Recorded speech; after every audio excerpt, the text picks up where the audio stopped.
Hi, I'm Ken Sherman, Senior Editor here at cnet.com. I'm Donald Bell. And we're here with our very first look at the Apple iPhone. Yes! Woo! Woo! It's here! We waited a long time for this, so we're very excited to show it off. Now, I can tell you that all the stuff I've heard, this device is pretty, it's cool, it's slim. Well, that's all true. I can definitely say that it's one of the prettiest cell phones I've seen. It's got a great design, it's very slim, very attractive. Of course, big thing about this, everyone probably knows, it does have a touch screen.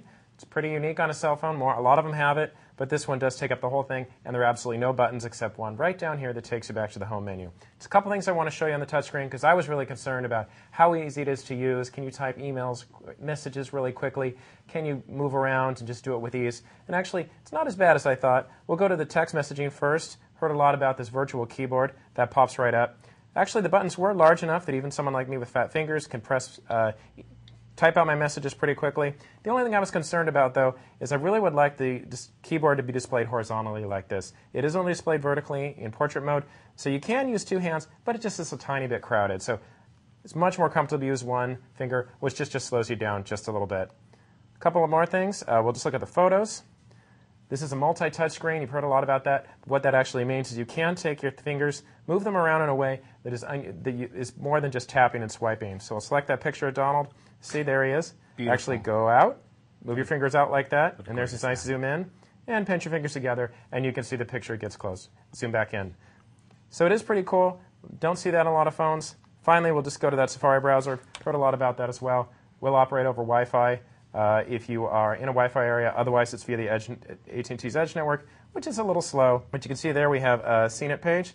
We'll go right back in, tap it, and it zooms right in. Move around just like that. So very cool web interface, really the best design I've seen on a phone. But of course, this is the iPhone. It's all about music and video in a lot of ways. It makes calls too, of course. We'll have to test that later. But music and video, we'll go over to Donald. All right. Music and video. Well, hidden in this very expensive device is the world's coolest iPod. If you click on the bottom right-hand corner icon, you'll get into the iPod mode here. The iPod's going to behave just as well, or just identically to the way that your files are organized on the latest 5th generation iPod. But it's a lot more beautiful. It takes up the entire screen, all the real estate's here. You can find your music. You can turn it into landscape mode here. You can flip through your music using cover flow. Find an album you want to play, double click on it, find the track you want to play, click on that, and it's already playing. And it's going to play either through the built-in speakers on the side of the iPhone here, or it's going to go through the headphone jack. On the headphone jack, the iPhone includes built-in what are very common-looking iPod earbuds here.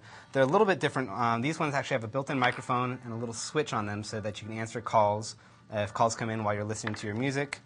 It's got a plug that fits perfectly inside of the recessed socket here for the iPhone. Unfortunately, the same socket is not going to work with a lot of common wider headphone jacks. So your pair of headphones you've got and that you've invested some money in might not work with your iPhone, so that's a little disappointing. Other things that come with the iPhone, you've got your iPhone dock, which will connect perfectly with the iPhone, which will end in a USB connection. USB connection can either go to your computer or it can go to the power block here. Power block can plug into the wall so that you don't need to have a computer around in order to charge your iPhone. It's a good thing. Just looking at it as a next generation iPod, I'm really happy. It's a great device. I just wish it was a standalone iPod and not a feature that's just within this expensive phone. What's wrong with the phone? The phone's great, but sometimes you just want to be alone with your music. Phones are good. Well, I'm Ken Sherman. I'm Donald Bell. And that's your very first look at the Apple iPhone.